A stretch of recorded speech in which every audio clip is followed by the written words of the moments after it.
welcome to another episode of The Watchdog here on Mint Press News. This is Lowkey, and as you know, we go deeper and deeper into watching the watchers and studying the infrastructures of power in this country. The Watchdog could not exist without your support on Patreon or other ways that Mint Press can be supported online. So we do ask that you, after watching this, are able to contribute something. It would be really, really helpful to us, and we appreciate our audience online. Today, I'm joined by somebody whose work has inspired me in many, many different ways, who I have seen speaking in the mainstream media and has moved me to tears at some points. He's somebody whose experience and story really tells us the wider way in which Palestinians have been stripped of humanity and killed on an industrial scale in Gaza. It stands as a testament to the will to survive, regardless of the bullying, the intimidation, the gangsterism of the Zionist project. So I'm very happy to be joined today by my friend Ahmed al-Naouq. Thank you for joining us, Ahmed. Of course, thank you very much for having me. And you know, to start with, I think we, as journalists, as people outside of Palestine that care deeply about Palestine, owe you and Gaza an apology. And that apology we could give you every single day for the rest of our lives, and it would not be enough. Gaza has been betrayed by its siblings. Gaza has been left to fight on the front line of civilization against high-tech barbarism, against the barbarity of today's empire. They have applied to Gaza the same type of warfare that was unleashed by the Mongols in Baghdad in the 1200s, where they ransacked the city, where the Dijla River ran black with the ink from books, the destruction of culture, the destruction of 4,000 years of civilization. There are hieroglyphics on the walls in Egypt, inside pyramids, which mention the word Gaza. Gaza has a presence in the Ugaritic language, which precedes Hebrew and Arabic. What's being done is so intensely and unbelievably violent, not just in a direct physical way, but in a cultural way, in a historical way. And, you know, you are a survivor of this genocide, and your insights, I feel, can educate so many about what exactly has happened. So thank you for joining us, Ahmed. If you could first give us a little bit of information about your background, about what your life was like before you came to this country. Of course. Well, thank you very much again for this introduction and for having me. Before I go to introduce myself, I would like to comment on what you just said.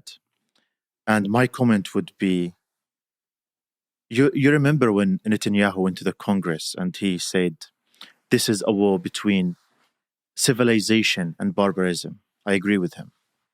It is a war between civilization and barbarism. And it is the Palestinians who represent this civilization. And it is him, Netanyahu, who represent barbarism. And by the way, this is not only about Gaza and Israel. This is not a war between the Palestinians and the Israelis.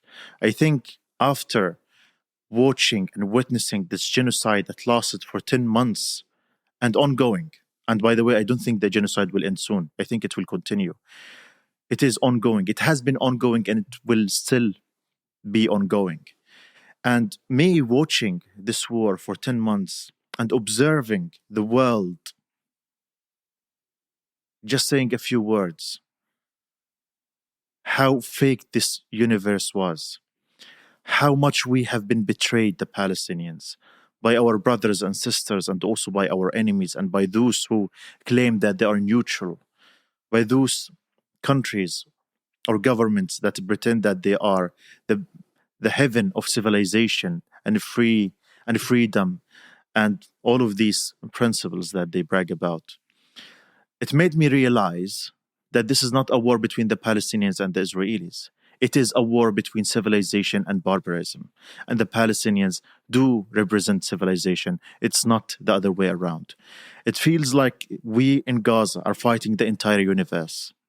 We're not fighting the Israelis. We're fighting the entire world. All those who were hypocrite, we have exposed them. And I don't know if Palestine will win or will lose. But what I know for sure, that is only one thing that we have succeeded to do, which is exposing the hypocrites, exposing the tyranny, exposing what Gaza stands for and what Israel and Zionism stand for. So as for me, my name is Ahmed al-Naouq. I just turned 30, and I grew up in Gaza. I lived most of my life in Gaza. I lived in a small town called Deir al-Balah. Deir al-Balah is a small town that is in the center of the Gaza Strip. It's in the middle area of the Gaza Strip. And it is Deir al-Balah, if you know what Deir al-Balah means, you could translate it as the monastery of palm trees. And it was named by that because in Deir al-Balah is full of palm trees. Wherever you go there, you will find palm trees. In every corner, in every street, you will find hundreds of palm trees. So it's a beautiful agricultural city. And palm trees which take a very long time to grow. Yes. Also. And they're very, very, very tall. So it's a very special place in the Gaza Strip. And it has always been a very, very peaceful town. You know, even Sharon, the Israeli prime minister, used to call it Deir Shalom, like Deir es-Salam, or the city of peace. But of course, for Israel, it doesn't matter if you are peaceful or not peaceful. You'll always be attacked. So I grew up in Deir al-Balah. I attended school in Deir al-Balah. And then I attended many wars in Deir al-Balah. And then I did my BA in English literature at Al-Azhar University. During my Gaza, in Gaza, Azhar University of Gaza, the same name of Al-Azhar University in Cairo, but it's totally different universities. And then while I was at university, I helped found We Are Not Numbers. And then after working for We Are Not Numbers and doing freelance journalism, I finally got a scholarship to do my master's degree in journalism at Leeds University.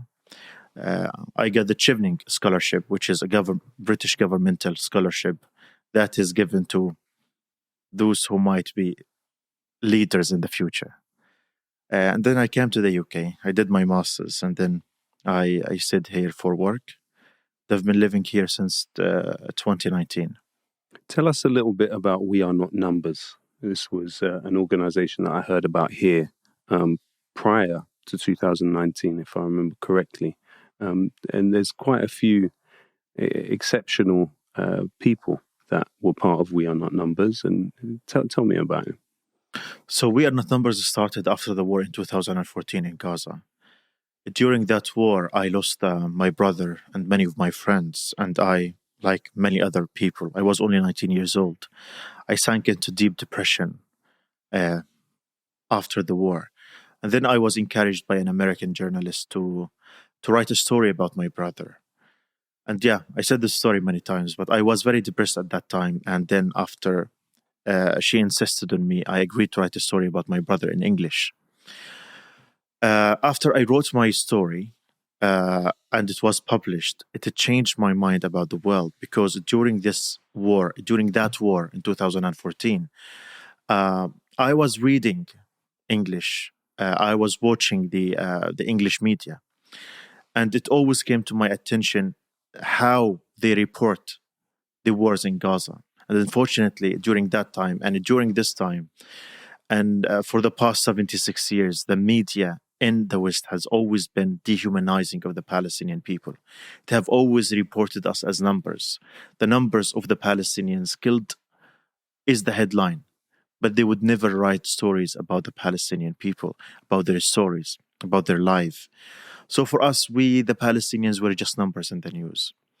But after I wrote my story and it got media attention, and I've got messages of people from all around the world who reached out to me, who told me that they have read my story, it helped me feel better. And also that the process of writing my story was somehow therapeutic to me. So we thought, why don't we replicate this experience with many other Palestinians, in which we create a platform for youth and refugees in Gaza. We train them how to write their stories in English, and then pair them with international mentors, help them write their stories and publish our stories online. So we started this platform. We called it We Are Not Numbers. As I said, because we want to show the world that behind the numbers that you often see in the news, there are stories of people who deserve to be published, who deserve to be heard about. So we started with the 20 writers from Gaza, with some 15 or 20 mentors from all around the world who helped our writers write their stories. So in We Are Not Numbers, we write stories, human stories from Gaza. And it doesn't have to be necessarily stories of bereaved people, martyrs or dead or injured. No, we celebrate the culture of the Palestinians. We celebrate the civilization of the Palestinians. We write about all aspects of life in Gaza because we want to challenge and change the stereotype that we often have about the Palestinians in the West. The West doesn't know the facts. The West don't know what we represent in Palestine. The Westerners don't know us as humans, as people. And we thought to ourselves, it is our responsibility as Palestinians to reach out to the world and to break the siege that is imposed in Gaza, in which we can mingle with other cultures, write in different languages, and reach out to the world and tell them and teach them and educate them about the truth about Palestine. The truth that the media often wants to neglect, because the media in the West doesn't care about its own audiences. They don't care if they know the truth or not. They're just seeking their own interests. And clearly the interest of the media and these journalists in the West doesn't correlate with the right and the truth. So we are challenging that through writing our own stories. And we'll get on to some of your experiences with the British media. There's a few moments that I've seen in which you've had to deal with just unbelievable treatment, with callous treatment at the hands of the British media. But let's come back to that. At the beginning of this latest iteration of the continuous Nakba, a kind of Nakba on steroids, a Nakba which has drawn into it all of the technological advancement that this settler colony has worked on over these previous decades, these methods of controlling people, of surveilling people, of murdering people. This war has drawn all of that into Gaza and concentrated it on this small population of people who already had an intensely difficult life under a frictionless occupation that controlled the sky, that controlled the electricity, that controlled the water, that controlled what came in and what comes out. But really, we've seen an intensification of the Nakba, and it almost feels as if these 75 or 76 years, these 7 to 8 decades, have been a precursor to this. So, this latest iteration of the continuous Nakba, which has been particularly violent, has been particularly costly to you. Now, if you could start from the beginning of the war, you know, in some ways, there's probably nothing more excruciating than being outside of a situation and watching the people you love, knowing that there's nothing you can do from where you are to help them. It's like being here is a na'ma wa naqma عليك. Yani you have one side which you can speak to the world, you can reach people, but then on the other side of it, you're in a society which is directly invested structurally in this move to dispossess you, your people, of life. And you're having to watch it. So if you don't mind, tell us about the beginning of this period and how things unfolded for you. Well, from the very beginning of the war, I was lashed with the events. On the first day of the 7th of October, on the 7th of October, I was still engaged, and I was with my fiancé having a vacation. We thought we deserve a vacation after many years of not having so. So on the first day of the 7th of October, my fiancé's house was bombed, and she lost a brother. And we were lucky because only 2 days before the war, she managed to escape Gaza and go to travel outside to meet with me. And I know that if she didn't travel with her parents, all of them would have been killed on the first day of the war. And then the first day of the war, that's the 7th of October, I had to see her grieve for her brother. I had to see her mother grieve for her son. And then I came back to the UK, and I was always in constant contact with my family. I would always call them, "Are you okay?" Well, they were not okay. They were very scared. You know, as I said, we witnessed many wars in Gaza before, but during that war, it was the first time that I see my family very, very scared.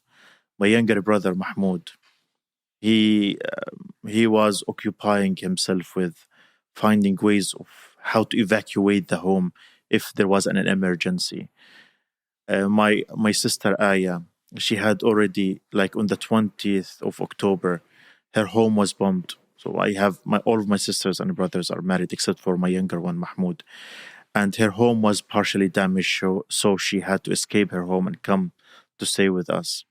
My other two sisters, they left their homes because they were not as safe as my family home, because my family home is in the center of Deir al-Balah, which is in the center of Gaza, which is considered one of the safest areas in the whole of the Gaza Strip. So all of my family members, my sisters, my brother, they all came to my family home and they said, this is the safest place in the whole of the Gaza Strip. But they were scared because they know that Israel doesn't care if this is a safe area or safe zone or humanitarian zone. I don't know what that even means now. And the last day, on the 21st of October, I called my brother and he said that they have a scarcity of drinking water. They were scared a little bit. And then, while they were all sleeping the second day, Israel dropped a bomb and they killed them. So, yeah, my father, my brothers, my sisters, nieces and nephews, young, old, boys, girls, all of them were killed. And they were not only killed, they were their bodies were torn into pieces. They were body parts. People would collect small pieces of their flesh that was mixed with the stones of my home. So just like that, you lost everything. Your home, your family home, your brothers, sisters, your father. But as I said, this is a continuation of the Nakba. For me, the Nakba did not start on that day, on the 22nd of October. It started way before that. I said it before. During the Nakba, the first Nakba, in the year 1948, my father, on the first day that my father was, when my grandmother was giving birth to my father, my grandmother lost her father and her uncle in a bombing. That was in the year 1948, when my father was born. My father was born on the Nakba, during the Nakba. He was 75 years old when he was killed. On the first day, of his life. He lost his grandfather and his uncle and his brother on the first day of the Nakba. And then during these years, my father, he was imprisoned many times by Israel. For what? Nothing. Just, arbitrary detention. He never belonged to any political party. Never. My father was a peaceful man. By the way, he used to work in Israel for 30 years. He used to work in construction in Israel because Israel crushed the economy of Gaza. So, like hundreds of thousands of other people, they would go to Israel and work. But while they were in Israel, they would be humiliated. They would be treated badly. They would be put in detention for no reason whatsoever. And then the second Nakba started, and my father lost his job there, so he had to work as a taxi driver, like hundreds of thousands of people in Gaza. When the second Intifada erupted, everyone in Gaza became a taxi driver because there were no jobs at all, and this is the only thing you could do. You just buy a car and work as a taxi driver. So working as a taxi driver in Gaza was very, very, very difficult, very harsh. You could work for 12, 15, 18 hours just to survive. And my father had nine children. We like to have big families in Gaza. So he had to work and work and work just to survive. And then Israel killed my brother in 2014. And then they killed my mother indirectly by not allowing her to receive a treatment for cancer. And she died. So it's, the Palestinian life is an ongoing Nakba. It started before the first Nakba. And it will not end at the second Nakba. And I call this war a second Nakba. It's even worse than the first Nakba because the scale of destruction and the humiliation and bombing and killing is unparalleled. We haven't seen that in the history of Palestine. And it's still ongoing.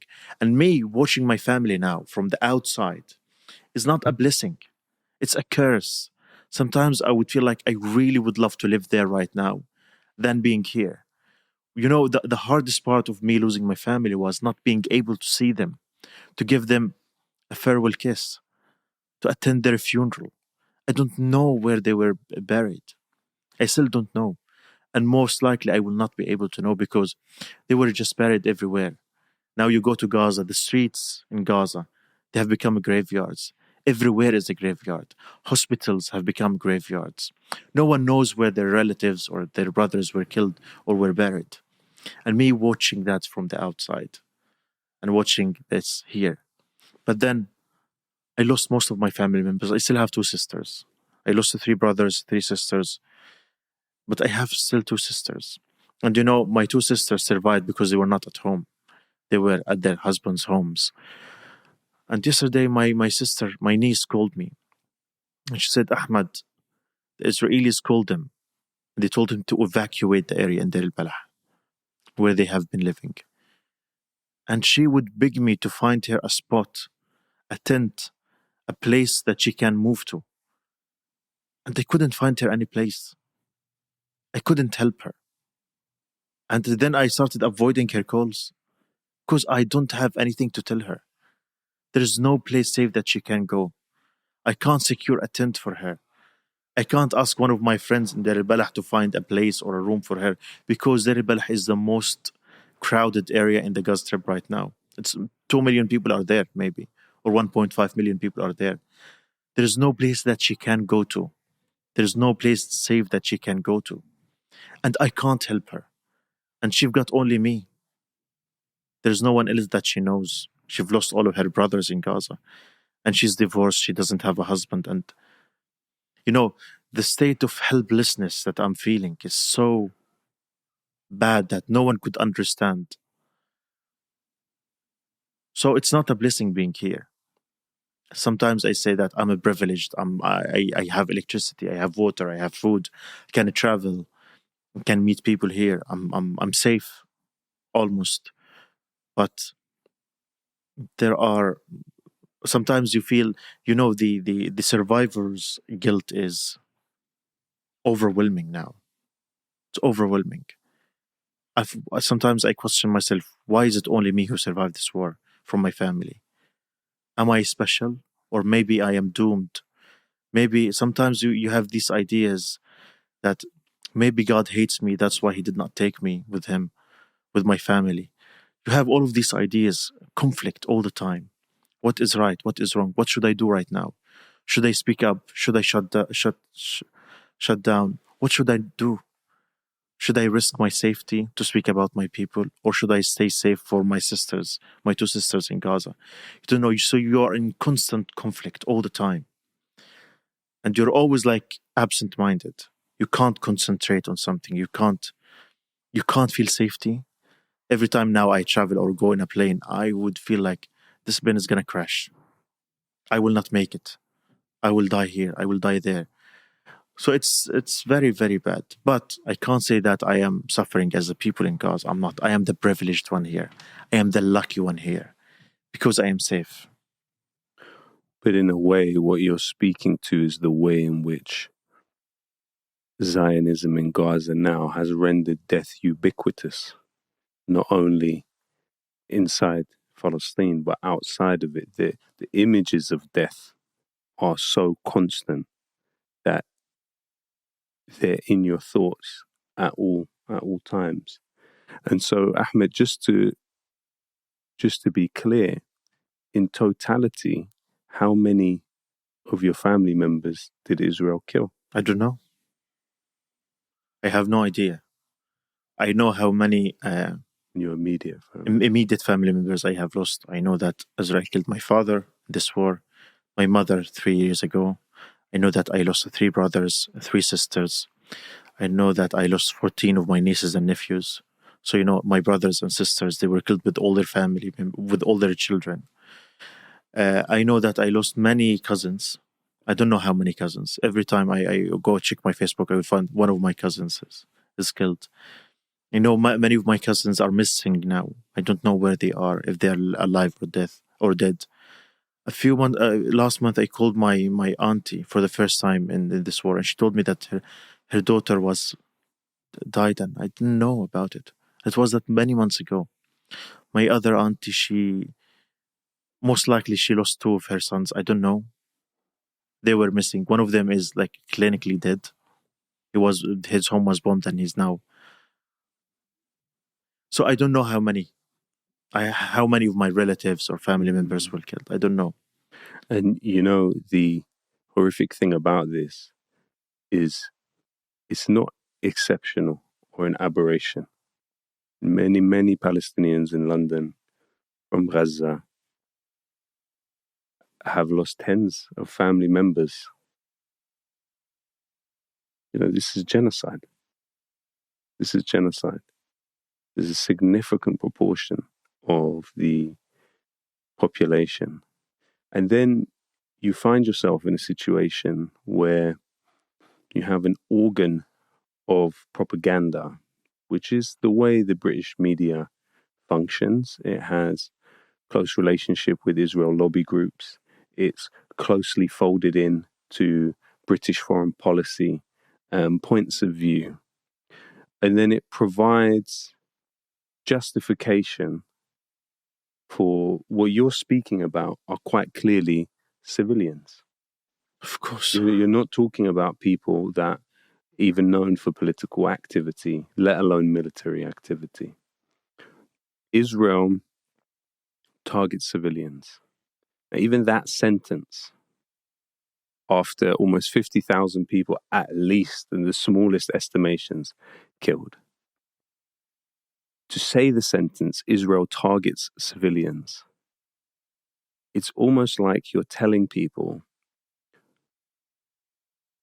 when you're on mainstream media that we're on Mars. Israel targets civilians.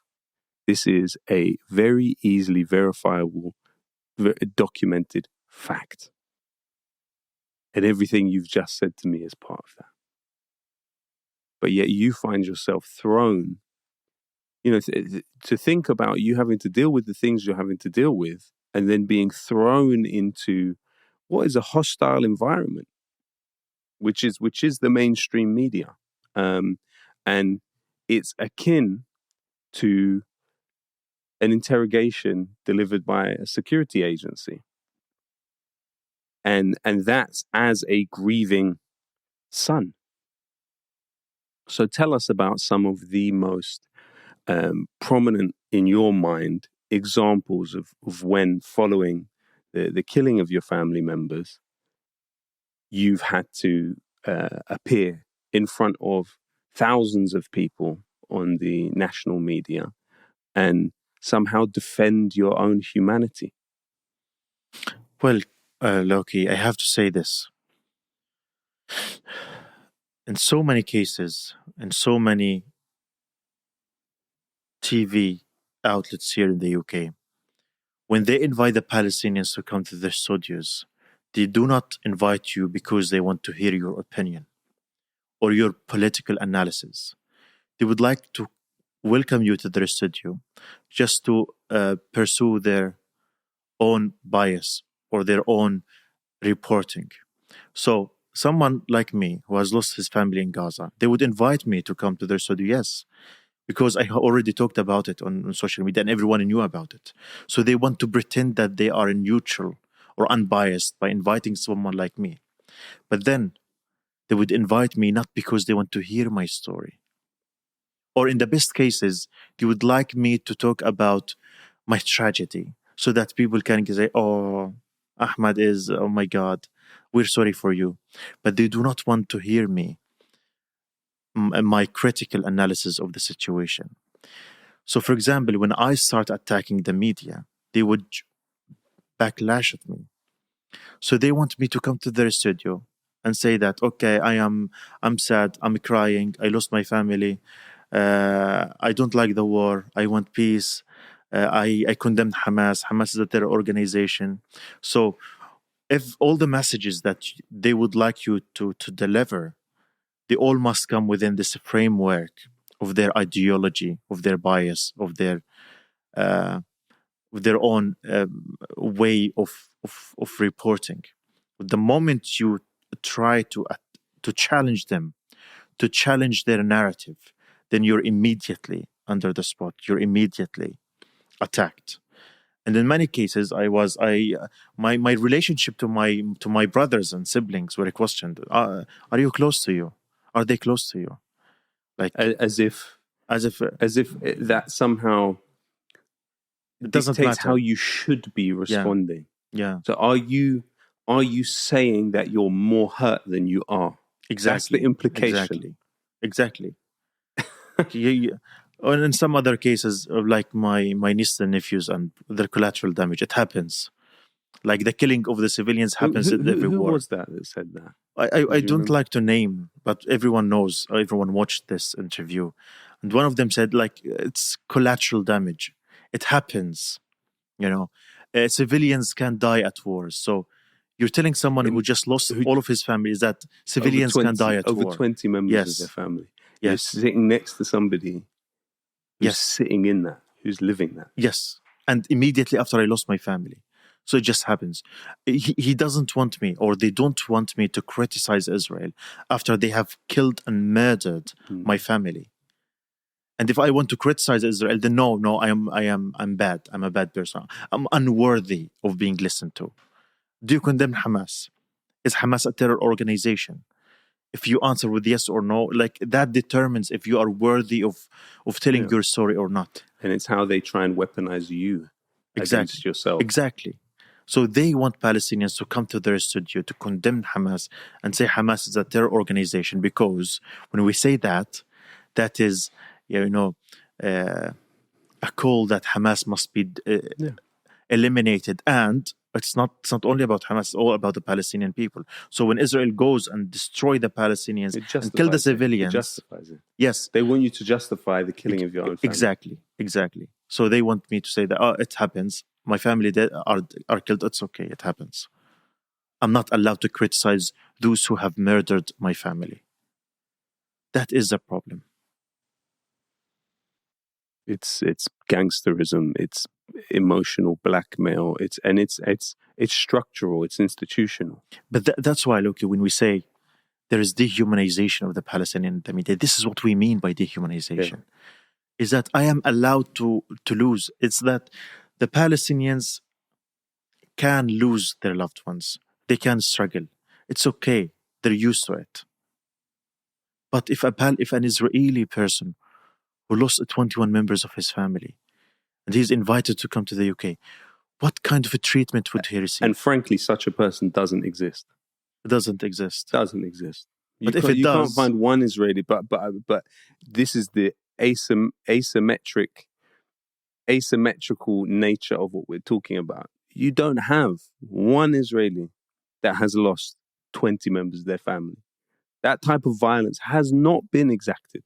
but how many Palestinians lost more than 20? You can't count them. Thousands. Yeah. Thousands. In London alone that I know. Yeah. Okay. Yeah. Tens of people in London who have lost many family members. And then there are smear campaigns that are launched against you. Yeah. So they don't just leave you alone. No. They would smear you. They would intimidate you. They would fight you. They would want to silence you in any way possible. Yeah. And not only the media. Not only the media. As in? Who else other than the media? Well, one of the universities in London, I was invited to give a speech there, and then the student union at that university, they cancelled all of the event because I am speaking there. And what is the justification?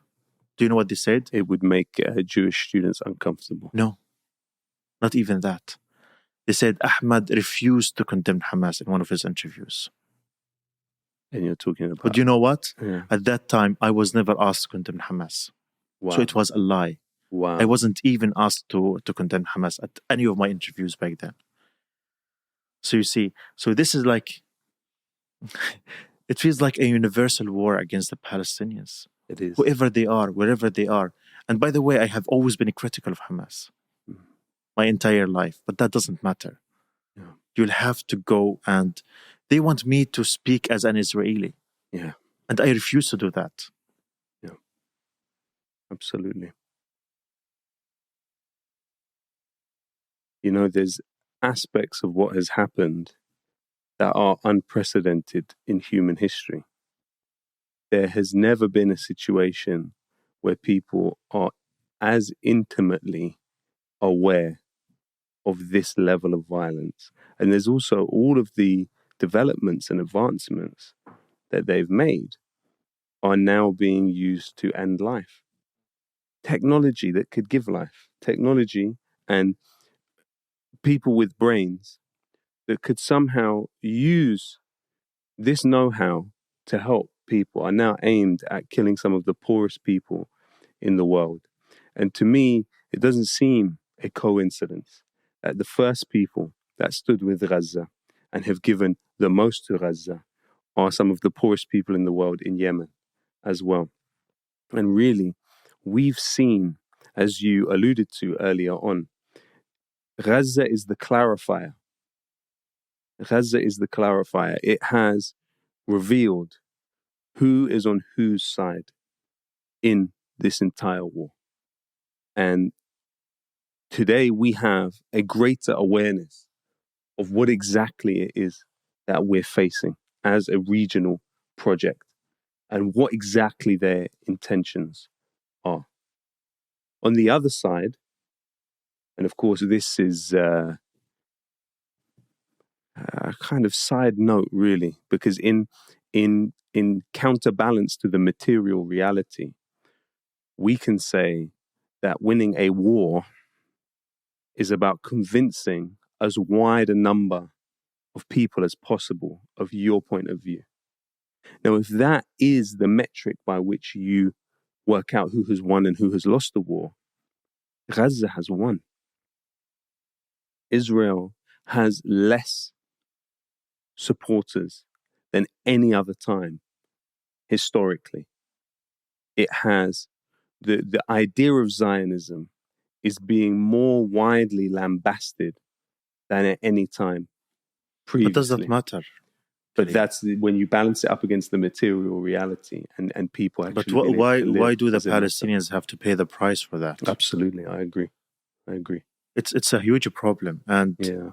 I think this war, after this war ends, or if it ends, there are many questions that we have to ask ourselves. Yeah. Why is it that the Palestinians who have to suffer all of this? Yeah. I refuse to call ourselves heroes or victims We are people who want to live a normal life, and we have paid a huge price for the liberation of the world. As I said, it's not a war between Gaza and Israel.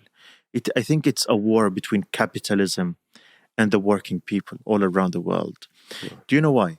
Because we have seen in the West and in the East and all around the world, the people stand with Palestine, but the governments don't, and the rich people don't. So it tells you that there is a war even in our communities here in the West. There is a war. Why are these people are not listened to? Why can't the government listen to the people who are protesting day and night in the UK and everywhere? So this is a question we need to understand, to ask ourselves, what is going on? How can we allow a genocide to continue for 10 months? A televised genocide. How are we allowing this to happen? How are we allowing ourselves to live in some countries that still support Israel with weapons? We're not even questioning them. Why do you still send weapons to Israel, knowing that these weapons are going to be used to kill the people in Gaza? And also, what's interesting is that governments around the world, from here to Saudi, are basically showing that repression of this feeling is the model that they will use going forward. They can create whole industries around suppressing people like us. You know, Palestine Action has 16 members currently in jail in England and in Scotland, imprisoned. In jail. In jail. Okay. Now, this is a movement which, with its hands, is trying to stop the genocide. With its hands, has achieved victories which are unprecedented in the history of this country in terms of shutting down Israeli arms factories in this country. The response of the British state has been continually to escalate to the point where we now see 16 in jail. It's likely that that number will increase. The sentences are getting larger. The courts are having pressure put on them. The CPS is having pressure put on it. There's been an active campaign to lobby key figures in the CPS. You've even seen Israel lobbyists in this country lobbying to remove Mark Rowley, the head of the Metropolitan Police, because he wasn't judged to be going hard enough on whether it's people with placards, but particularly it's, of course, Palestine Action. And the Jerusalem Post and Elbit Systems have been lobbying the British government to prescribe Palestine Action as a terrorist organization. So actually, we are saying that the furthest extent of what is happening is the repression will increase here, rather than and a lot of what you've been saying is symptomatic of that repression. It's part of that repression.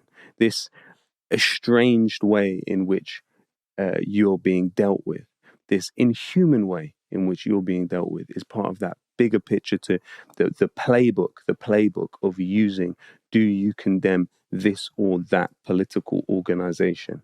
And then that being used to strip you of your right to an opinion, of your right to grieve.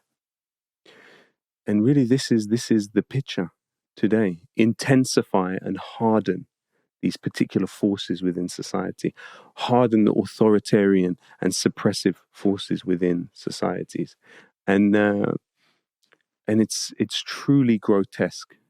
It's unprecedented in its ugliness. Ahmed, it's been really enlightening to speak to you, and I thank you for your insights. And I promise you that even in our small capacity, we are with you in the face of all eventualities. Gaza is the moral compass of the world today. And when we seek to tell generations that come about this period of time, Gaza must be a definitive part of this story. Gaza has proven to the world the truth of themselves. It has put the nuqat al-huruf, as they say. And we can only apologize and we can only beg for your forgiveness. Our failures, our limitations, and at the actions that we did not take. And Palestine Action as a movement will continue to push regardless of the consequences that the British state attempts to put on it. The entire world stands with Palestine and stands with Gaza and loves Palestine and loves Gaza. As you pointed out, it's a tiny, wafer thin, but powerful minority of these societies around the world that have this loyalty to genocide. If there was anything that you would like to add before we wrap up, any message that you'd like to give people, anywhere people can keep in touch with your work, any organizations you'd like them to support, maybe you could tell them about Palestine Deep Dive. Feel free. Thank you very much, Kareem. I was asked the same question yesterday at one of the events, actually. If there is anything else I would like to say, I would like to repeat my answer. I said, we have spoken a lot. We have said enough. We are tired. Wallahi, Kareem, we are tired. I have been speaking for the past 10 months, and before that, for the past 10 years, I have been speaking. Here in the UK, in every city I've been there, speaking to people, speaking to the media, speaking here and there. We're tired. We've had enough of talking and speaking. We, the Palestinians, have done our part to try to save the world from the savage movement that's called Zionism. We have done our part, and we have paid the price for it. We have paid the maximum price for it. We have paid the blood of our family, of our neighbors, of our people. And I don't know if Palestine will win or will lose. I don't know. Maybe we will win, maybe we will lose. I don't know. But I think we have done our part. And now it is up to the people, especially in the UK. Because the UK, it's where all our problems started. It started with the Balfour Declaration, which gave out our lands to the Zionists. We have done our part. Now it is up to the people. Here and there and everywhere, everyone who's watching us, everyone has an ethical responsibility to do something. Absolutely. To stop this savagery, to stop this genocide. This is the first time that we see televised genocide live every day for 10 months. But you know what? It is also the first time that we are watching our government supporting Israel with the weapons that they need, and we can't say a word about it. We have done our part as Palestinians. Now it is time for people who are watching us to do their part. And I don't know what they can do. I genuinely don't know what people can do. But I know that everyone in their heart, they know what they can do. Everyone in their expertise, everyone in their own profession, everyone in their own field, I know they can do something for Palestine. The least of the things that people can do is to listen to the Palestinian voices, to hear our voices, to hear our stories, to read and share, and to tell each other about Palestine. There are so many people who are ignorant about Palestine here in the UK. So we need to educate them. We need to tell them the truth. We need to convey the message, the voice of the Palestinians to them. This is the least that people can do. But I don't want them to do the least. I want them to do whatever they can in order to stop the genocide. I can't believe that we are in the 21st century and we're seeing our brothers and sisters being slaughtered live on TV every day, and we're just standing idle by, not doing anything. So it's a call for action. Thank you very much, Ahmed. And as a final message, no one person can do everything, but everyone can do something. The Palestinian cause and the mass suffering and the industrial scale killing, it deserves study. It's time for us to study the enemy, to study their operations in this country particularly, and in your locality, wherever you are. Please inform yourselves and use that information to act now. Thank you for joining us, Ahmed. Thank you very much for having me.